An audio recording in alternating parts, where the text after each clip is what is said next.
ગુજરાતમાં હાલ વિધાનસભાનું સત્ર ચાલી રહ્યું છે, જેમાં પક્ષ અને વિપક્ષ સરકારને પ્રશ્નો પૂછી રહ્યા છે.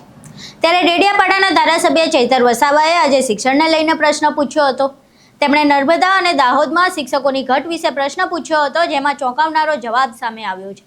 આ જવાબ જાણીને તમને એવું થશે કે શું ખરેખર આ સરકાર શિક્ષણને ગંભીરતાથી લે પણ છે કે નહીં. નમસ્કાર, તમે જોઈ રહ્યા છો ચક્રવાત ન્યૂઝ. હું આપની સાથે હેમલ.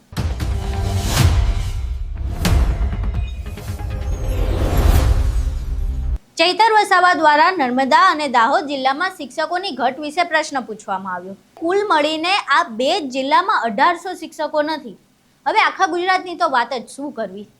1800 જગ્યા ખાલી છે અને આ ખાલી જગ્યાનો ભાર કોણ ઉઠાવે છે? તો આપણા નિર્દોષ બાળકો. આ ખાલી જગ્યા ફક્ત આંકડા નથી. આ દરેક ખાલી જગ્યા પાછળ એક વર્ગખંડ છે, જેમાં 30 થી 40 બાળકોનું ભવિષ્ય છે, જે કાયમી શિક્ષકોની રાહ જોઈ રહ્યું છે.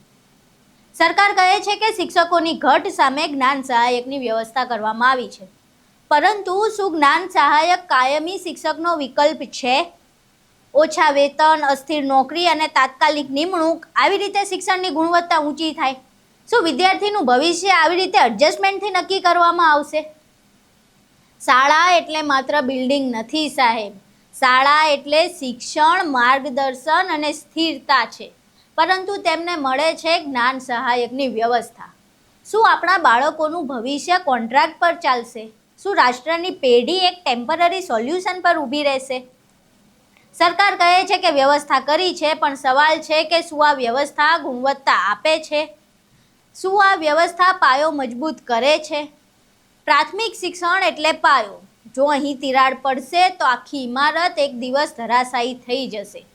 આજે શિક્ષક નહીં હોય, કાલે જ્ઞાન નહીં હોય અને પરમ દિવસે કૌશલ્ય નહીં હોય, અને પછી આપણે જ પૂછતા રહી જઈશું કે દેશ પાછળ રહી ગયો. જ્યારે AI જેવી સમિટ ભારતમાં થાય અને આપણા કોઈ ઇનોવેશન ચર્ચાનો વિષય ના બને, પરંતુ ચર્ચાનો વિષય શું બને? ગલગોટિયા યુનિવર્સિટીના ખરીદેલા લોખંડના કૂતરા અને નમૂના જેવા બનાવેલા ડ્રોન. ત્યારે આપણે જ તેમના મીમ બનાવીને ખૂબ હસીએ સોશિયલ મીડિયા ઉપર. કારણ કે આપણી સરકાર નથી સમજી શકતી કે શિક્ષણ એ ખર્ચ નહીં, પણ રાષ્ટ્ર નિર્માણ છે.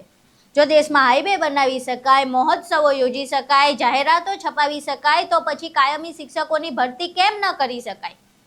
હવે સમય આવી ગયો છે કે તાત્કાલિક, પારદર્શક અને કાયમી ભરતી થવી જોઈએ. નહીતર આવતી પેઢી પૂછશે કે જ્યારે અમને શિક્ષક જોઈતા હતા ત્યારે તમે ક્યાં હતા? તમારું આ સમગ્ર મામલે શું માનવું છે? અમને કોમેન્ટ બોક્સમાં જરૂર જણાવજો. નમસ્કાર.